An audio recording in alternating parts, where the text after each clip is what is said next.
എന്തുകൊണ്ടാണ് തിരുവല്ലം ബലിതർപ്പണത്തിന്റെ പുണ്യസ്ഥലമായി മാറിയതെന്ന് അറിയാമോ? അതിനു മുൻപ് ഒരാളെ പറ്റി പറയാം. മുൻകോപി, ഉഗ്രപ്രതാപി, അടങ്ങാത്ത പക കൂടെ കൊണ്ട് നടക്കുന്നവൻ, എന്നാൽ അതിലെല്ലാം ഉപരി യുദ്ധത്തിൽ നൈപുണ്യൻ. ആരാണെന്നല്ലേ?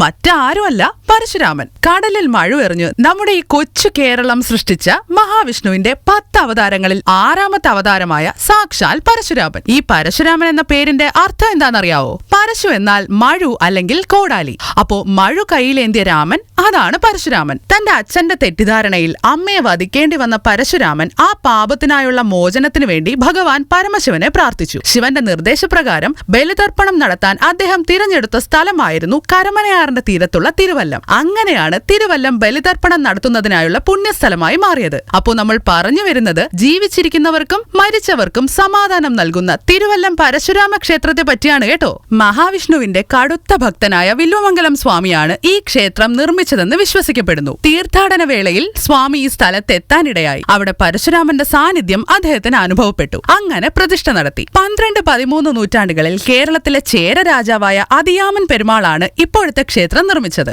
8ാം നൂറ്റാണ്ടിലെ മഹാനായ തത്വചിന്തകനായ ജഗദ്ഗുരു ആദി ശങ്കരാചാര്യരും ഈ ക്ഷേത്രം സന്ദർശിച്ചു. അദ്ദേഹത്തിന്റെ അമ്മയ്ക്ക് വേണ്ടി ബലിതർപ്പണം നടത്തിയെന്നും ഐതിഹ്യങ്ങൾ പറയുന്നു. ഏകദേശം 2000 വർഷം പഴക്കമുണ്ടെന്ന് കരുതപ്പെടുന്ന ഇപ്പോ പുരാവസ്തു വകുപ്പിന്റെ സംരക്ഷണത്തിലിരിക്കുന്ന ഈ പുരാതന ക്ഷേത്രം തിരുവിതാംകൂർ ദേവസ്വം ബോർഡിന്റെ കീഴിലാണ്. ക്ഷേത്രത്തിലേക്കുള്ള പ്രധാന കവാടത്തിന് തൊട്ടുമുകളിൽ പരശുരാമൻ മഴ പിടിച്ചിരിക്കുന്ന ഒരു ശില്പം കാണാം. അകത്തേക്ക് കയറിയാൽ ക്ഷേത്രകുളവുമുണ്ട്. പ്രവേശന കവാടത്തിന്റെ ഇരുവശത്തും നിരത്തി വെച്ചിരിക്കുന്ന നീളമുള്ള ബലിമണ്ഡപങ്ങളിലാണ് ബലിതർപ്പണം നടത്തുന്നത്. ഇവിടെ 9 കല്ലുകളുണ്ട്. വർഷത്തിൽ എല്ലാ ദിവസവും ബലിതർപ്പണം നടത്താമെന്ന പ്രത്യേകതയും ഇവിടെ ഉണ്ട്. ശ്രീകോവിലിനുള്ളിൽ പ്രതിഷ്ഠയും മഴുവേന്തിയ പരശുരാമൻ തന്നെയാണ്. ത്രിമൂർത്തികളായ ബ്രഹ്മ വിഷ്ണു മഹേശ്വരന്മാരെ പ്രതിഷ്ഠിച്ചിരിക്കുന്ന ചുരുക്കം ചില ക്ഷേത്രങ്ങളിൽ ഒന്നുകൂടിയാണ് നമ്മുടെ തിരുവല്ലം. ഒപ്പം ഗണപതി, ശ്രീമുരുകൻ, ഭദ്രകാളി, കൃഷ്ണൻ, വ്യാസമുനി, മത്സ്യാവതാരം, നാഗങ്ങൾ തുടങ്ങിയ ദേവതകളെയും ഇവിടെ പ്രതിഷ്ഠിച്ചിട്ടുണ്ട്. അപ്പോ ഇതുപോലുള്ള വീഡിയോസിനായി ഈ പേജ് ഒന്ന് ഫോളോ ചെയ്യണേ.